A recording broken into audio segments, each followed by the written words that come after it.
Pemirsa, investor menyambut positif pertemuan Presiden terpilih Joko Widodo dan Prabowo Subianto. Indeks harga saham gabungan bergerak menguat di tengah melemahnya bursa-bursa regional.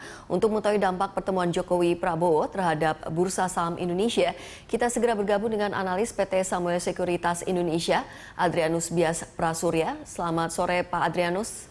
Halo, selamat sore, Mbak. Ya, Pak Adrianus, bagaimana tren pergerakan saham setelah pertemuan Jokowi dan Prabowo ini?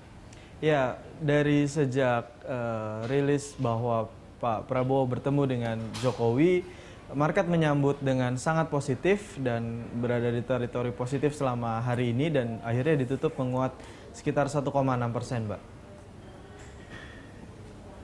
Oke, apakah hal ini menunjukkan para investor menilai pertemuan ini akan berpengaruh positif terhadap pemilihan Jokowi JK nanti?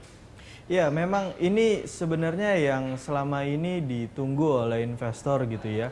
Karena memang sejak kemenangan koalisi Merah Putih di beberapa kali voting khususnya di parlemen baik DPR maupun MPR, investor mulai merasa cemas bahwa ada potensi pemerintahan Jokowi ke depan akan berjalan kurang efektif karena usulan-usulan kebijakannya kemungkinan besar akan ditolak atau mungkin dipermasalahkan oleh parlemen yang dikuasai oleh koalisi oposisi. Tapi dengan melihat adanya pertemuan ini dan kelihatannya sudah mulai ada komunikasi dan understanding di antara keduanya, antara Prabowo dan Jokowi, saya pikir akan lebih konstruktif lah pemerintahan Jokowi ke depan dalam melaksanakan program-programnya ya, Mbak ya.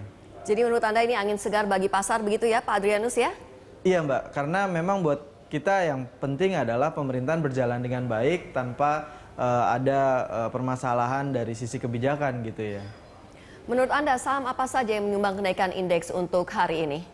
Ya, hari ini kebanyakan adalah saham-saham berbasis infrastruktur dan juga perbankan yang memang dalam 3 minggu terakhir mengalami penurunan cukup signifikan, Mbak, karena memang kemenangan koalisi Merah Putih di parlemen ya. Ada sektor properti, konstruksi, dan juga sektor banking ya untuk ya penguatan hari ini. Oke, jadi Anda yakin infrastruktur dan perbankan merupakan saham yang direkomendasikan untuk hari ini, Pak Adrianus. Selain pertemuan Jokowi-Prabowo, sentimen apa lagi yang mendorong penguatan IHSG?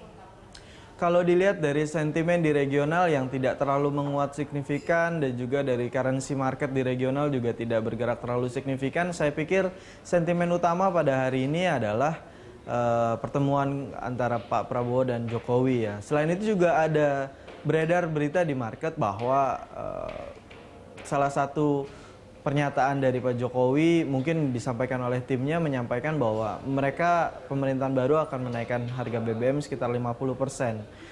Ini juga disambut positif oleh pasar khususnya hari ini, Mbak. Baik, terima kasih atas informasinya Pak Adrianus. Pak Adrianus, selamat sore. Pak Adrianus dari Cipta Dana Securities Jakarta.